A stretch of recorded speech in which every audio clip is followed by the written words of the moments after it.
Assalamu alaikum wa rahmatullahi wa barakatuh. How are you all, children?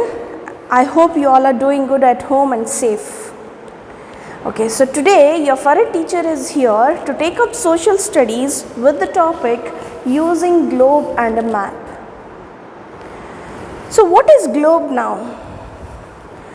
Globe is a spherical model of Earth.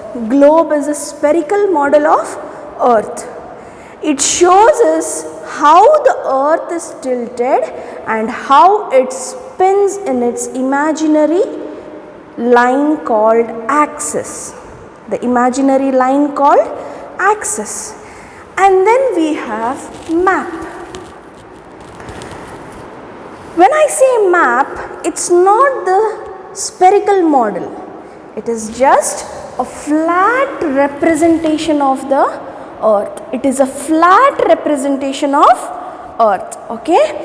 So here, why this globe or the map is used? In case of globe, we can see whole world at a time. But in case of map, only in the world map we can see whole world at a time. In order to go get deeper into the map, we need to have different kinds of map. Like you might have seen Indian map, isn't it? There, why do we use that map? To locate the states or to locate the places, isn't it? So while locating places, we can't just locate like that. Locating very few places might be easy, but when we want a particular accuracy, we need to have some basic things while using map or globe. Okay, so you had studied longitude and latitude, isn't it? So this longitude and latitude is used in marking the places either on the map or on the globe. So what is longitude? As you had studied, longitude is nothing but the lines which move from north to south pole, isn't it? They move from north to south pole. Latitudes, they move from east to west, isn't it? So the middle or the main latitude which divides globe into two equal hemispheres is called as equator. The very important latitude is called as equator. There are many other important latitudes also, as you had studied in your previous class. And what is the middle longitude called, or the central longitude called? It is called as prime meridian, isn't it? You all had studied this in your previous class, isn't it? Okay. So this is about globe and map. Okay. So map is a flat representation of Earth and globe is a spherical model of Earth.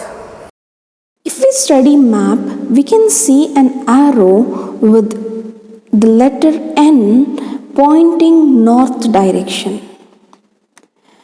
And then you can find other directions such as east, west and south.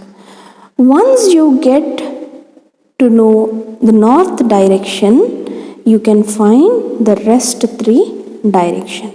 And these are the four important directions.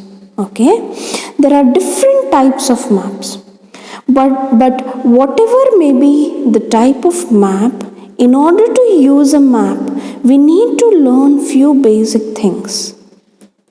That is, in map, different colors are used to differentiate between different features. So here are few basic colors which we will learn today. They are green, which indicates sea level or plains, and then light brown. Light brown indicates plateaus. Then we have brown, Brown indicates hills. The next one is dark brown. Dark brown indicates mountains. And then purple or white, snow covered. That is, we have high mountains. Okay, and then light yellow, we have desert. Blue, water bodies. Apart from these colors, there are few symbols which make our understanding easier. These are called conventional symbols. These conventional symbols you all have learnt in your previous class. If we know these colors and symbols used on map, we can understand the map easily. We can use the map easily even if they are in different language. Next one we have is atlas. What is atlas now? Atlas is a book of different maps.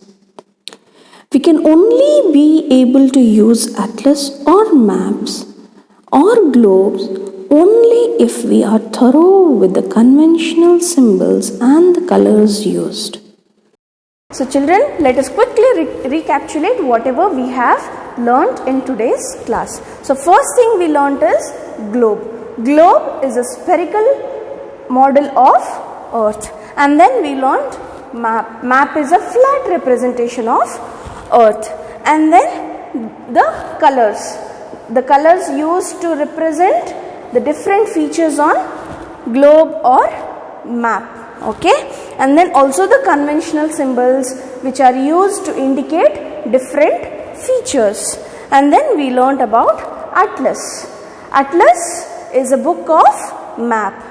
Without learning these colors and the conventional symbols, we cannot start using the globe, map or atlas. Okay.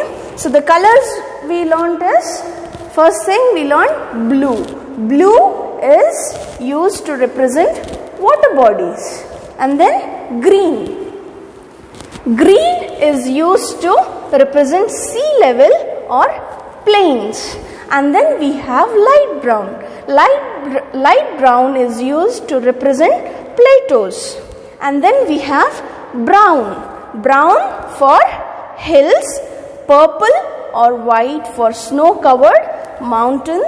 And then we learned yellow. Yellow is used to represent the deserts. So that's all we learned today under using globe and map. Okay. So lastly, I want to ask you one question, that is, children, in spite of having 3/4 of water on earth, why are we facing scarcity of water sometimes?